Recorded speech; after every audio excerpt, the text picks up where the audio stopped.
luftës hibride. Janë operacionet të luftës hibride të cilat, pra, koncepti luftës hibride përfshin edhe këto, sepse janë operacionet të cilat në mënyrë komplementare i shërbejnë qëllimit final, dhe qëllimi final i Serbisë është sabotimi i Republikës Kosovës. Edhe në planin e brendshëm nëpërmjet mobilizimit të komunitetit serb, edhe në planin e jashtëm nëpërmjet narrativave mashtruese, me qëllim që të arrisë sa më shumë pazarin në kurriz të rendit kushtetues të Kosovës për një zgjidhje siç pretendojnë ata, e fshehur deri më tash pas asociacionit komunave me shumicë serbe, e në të ardhmen mund të jetë potencialisht edhe pjesë e përpjekjeve ndërkombëtare për paqen në Ukrainë që të ketë efekte masandej edhe në Ballkanin Perëndimor. Pra, përtej kësaj duhet të kemi parasysh, sepse analizat e sigurisë duhet t'i vendosim gjithmonë në funksion të qëllimeve, cili është qëllimi i palës që ndërmerr veprime të tilla, e në këtë kuptim, pra, duhet ta ritheksojmë edhe një herë që profesionalizmi institucioneve tona të sigurisë, informacionet e mbledhura me partnerët ndërkombëtar, reagimi i shpejt që ka sjell në dështimin ndoshta të operacionit më të madh kundër Republikës Kosovës, që është sulmi në Banjsk. Dhe pamundësia e ose reagimi i shpejt për me menaxhu pasojën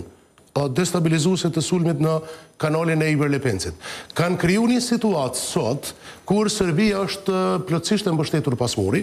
dhe unë jam i bindur që është koha e fundit kur komuniteti ndërkombëtar duhet t'ia thotë troç dhe duhet arrit presionin mbi Serbinë sa i përket përgjegjësisë në raport me Kosovën. Kjo është ajo që sot e shohim, edhe nëse i referohemi ditë më parë asaj që doli si vlerësim nga Komiteti i Jashtëm i Kongresit Amerikan,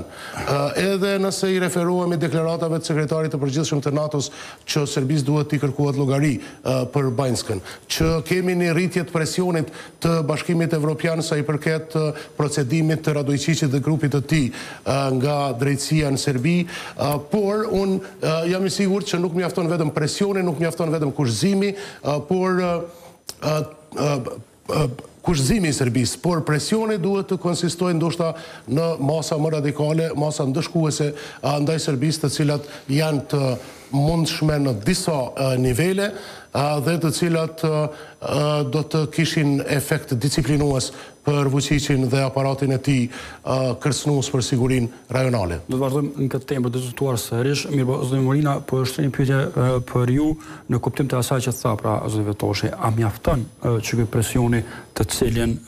e pam pra përmendë në Kongres Amerikan, atje në Komisionin e Jashtëm, po përmendet kanë njerë edhe këto në Bashkimin Evropian, çështja që duhet të procedohet penalisht Milan Radojčići, pra a i mjafton Serbisë që ky presion për ta proceduar penalisht, se për ta ekstraduar në Kosovë është çështje edhe pak më e vështirë, pra. Unë mendoj se përpos këtyre çështjeve të cilat edhe Shtetet e Bashkuara të Amerikës, Shtetet e Bashkisë Evropiane vazhdimisht bën presionin,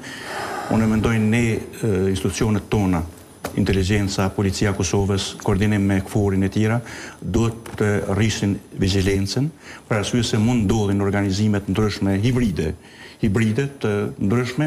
në format ndryshme, të ndroj metoden, formën e organizimit, mënyrat e paraqitjes tyre e tjera, prandaj duhet një shoqësi më e madhe, sidomos tani kur kemi edhe